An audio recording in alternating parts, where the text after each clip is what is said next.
Yes, students, this is continuation of the previous section.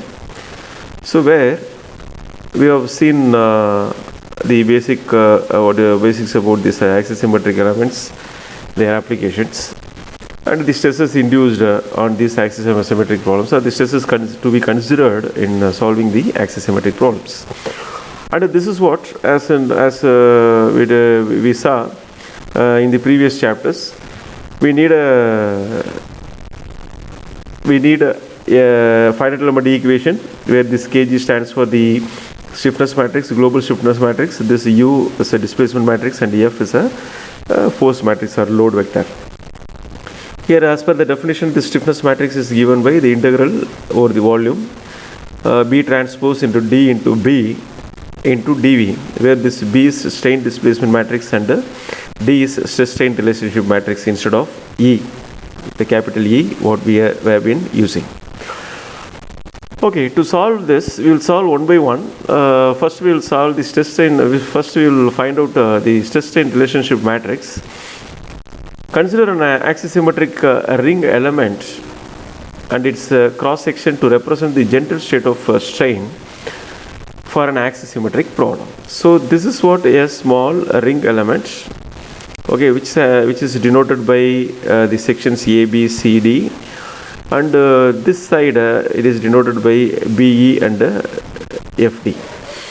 And this section is considered at a radial distance of say R, with a circumferential orientation of D theta of thickness dr to a height of this particular element or section as dz along the z direction.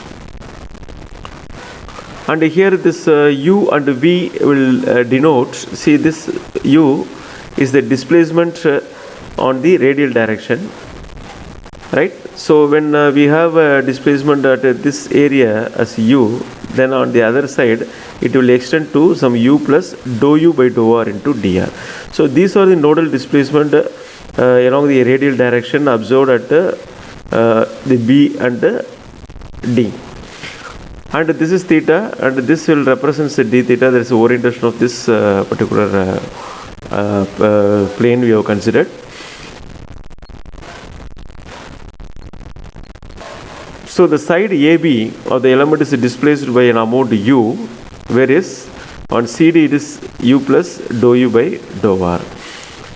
Generally, we will define the normal strain as the change in displacement by the original distance. Here, this change in length or displacement is dou u, and the thickness of this element is considered as the original length. So this will give you the normal strain. Actually, this tangential strain is due to only a radial displacement. So, however, the new length of arc AB is r plus u into d theta. Okay, and hence the tangential strain E theta will become r plus u d theta minus r into d theta divided by the original length r into d theta. So how this r into d theta arises? See, this is considered to be a sector. So when this is when this is a sector, from the basic geometrical principles and other analytical geometry, if this represents a radius and this sector is having an angle of d theta, then this arc length AB can be written as this r into d theta. Similarly, here this r into r plus u into this d theta. So this is what the arc length of CD and AB. So that is what we are subtracting here, and that will give you the final change in length. So finally you are arriving u by r. So now we have so far seen along the radial direction. Now you just come to the consider the longitudinal element, this BDEF, to obtain a longitudinal strain and shear strain. Here these elements are displaced by an amount of u and w. So in the CST element we have considered u and v. Just to have a small change in notations, we are going for U and W.